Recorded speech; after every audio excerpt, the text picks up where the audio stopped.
হৰি গুণ কীৰ্তন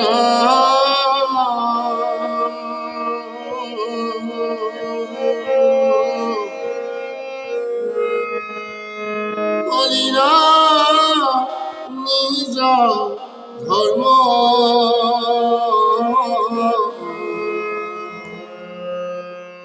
জানিবা সমস্তে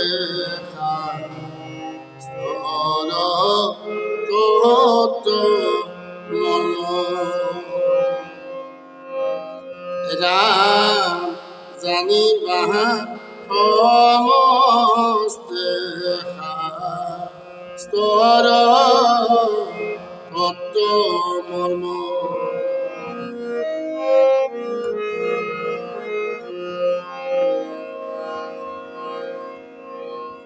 কৃষ্ণ সমস্ত সেৱা জনাই মহন্ত বীৰেশ স্বাগতম জনাইছো।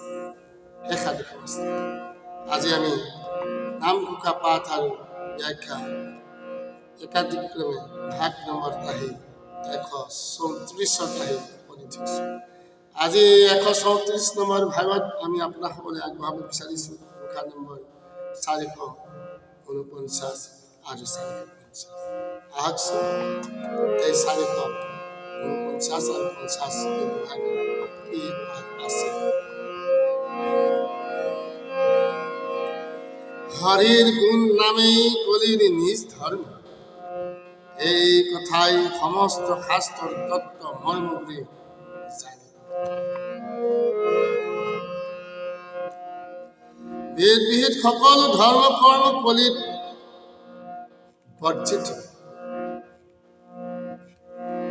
ভগৱন্ত কৃষ্ণই নৰলীলা সামৰি পৃথিৱীৰ এৰাৰ লগে লগে মহাপাপে পৃথিৱী আগুৰি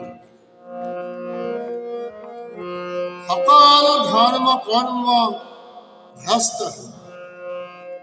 একমাত্ৰ হৰিনামী পৃথিৱীত সমস্ত ধৰ্মৰ ৰজা হৈ থাকে।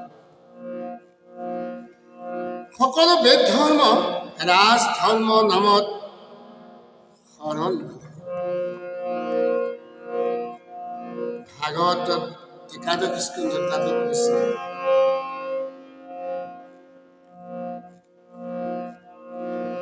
কৃষ্ণের লীলাতে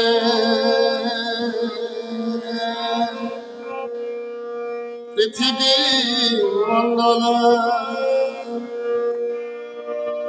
অধমে জুড়ি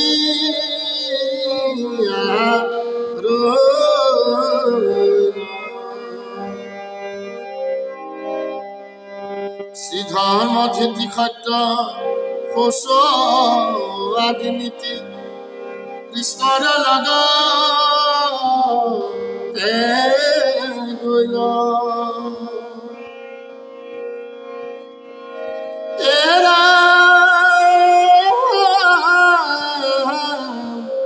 স্বধৰ্ম আচাৰ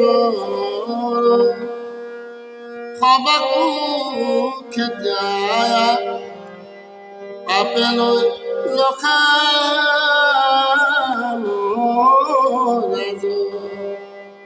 পৃথিৱীত শূন্য একো নাথাকিল একে হৰি নাম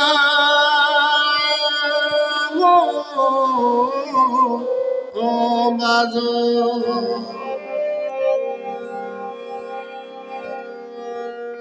যিসকলে কলি যুগত হৰিগুণ নাম শ্ৰৱণ কীৰ্তন এৰি আন ধৰ্মসমূহত আচৰণ কৰে তাৰ কেৱল শ্ৰমহে হয়।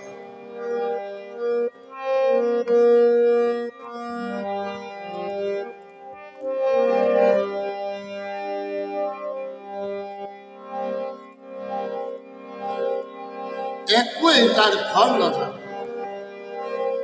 ভক্তি ৰত্নাকৰত এনেদৰে কৈছে শ্ৰৱণ কীৰ্তন এৰি আন কৰ্ম কৰে পাৱে শ্ৰম বিফলে লিত সিটো নৰে।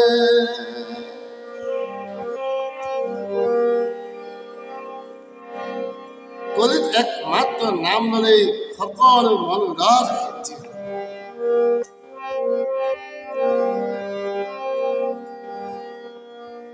আকৌ ভাগৱত কৈছে নামে সেইটো ৰিবে খবে মনোৰথ সিদ্ধি জানিবা হৰিৰ নামকে নহব নিধি।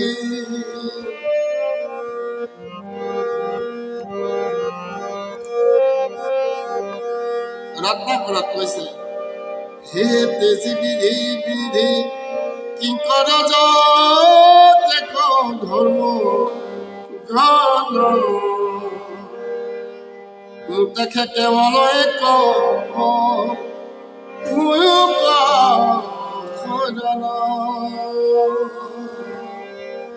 ভক্তি ৰত্নাকৰত পুনৰ কৈছে সুধি বলিয়া দুনাই দুনাই দিও ঝাই মহিমিনে নভজিবা আন দেৱতা।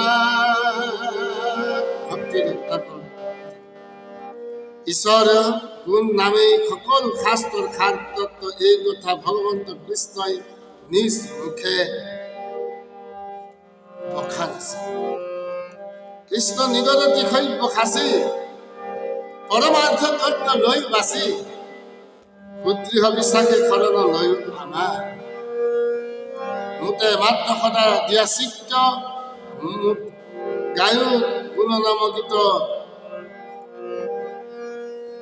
সকলে শাস্ত্ৰ পঢ়িলো সাৰ সাক্ষাৎ নাম ঘোষাত কৈছে।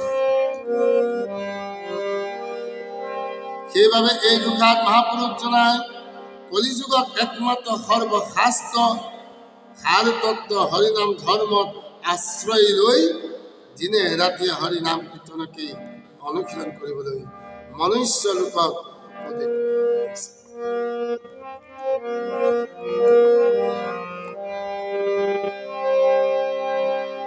আৰু সমস্ত ঘোষা নম্বৰ আমি 450 চনত পাইছো।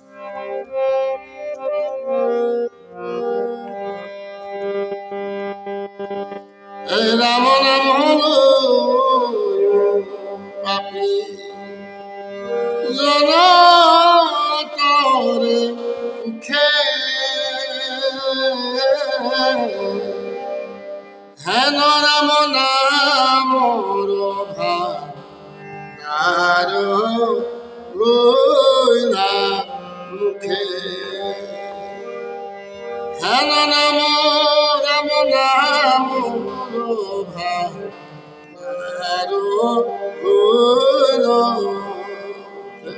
কলিকালত মহাপাপীজনেও যাৰ ৰাম নাম লৈ সুখে সংসাৰ কৰিব পাৰে এনে ৰাম নামৰ ভাণ্ডাৰটি মানুহৰ মুখতে। কলিযুগত ভাগ্যৱান সকলৰতো কথাই নাই, ভাগ্যহীন জনো অৰ্থাৎ মহাপাপীসকলেও ৰাম নাম লৈ পৰম সুখে সংসাৰ কৰিব পাৰে।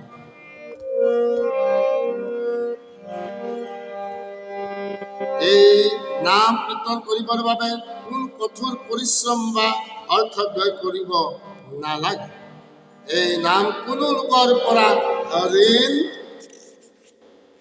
ল'ব লাগিব বা কাৰোবাৰ আদেশ হ'লেহে এই নাম ল'ব পাৰি তেনে নহয়। মহাপাপীসকলেও এই মধুময় ৰাম নাম উচ্চাৰণ কৰি পৰম সুখে গতি পাব পাৰে। ৰহস্যজনক কথা এয়ে যে এনে পৰম হিতকাৰী অমূল্য ৰাম নাম মানুহৰ নিজ মুখতে ভৰি পৰি আছে। মাথো গ্ৰাম্য কথা বাদ দি কেৱল নাম কীৰ্তন কৰিলেই সকলো সিদ্ধি হয়। কাৰো জগৰ নালাগে, কোনো ভাগৰ নালাগে।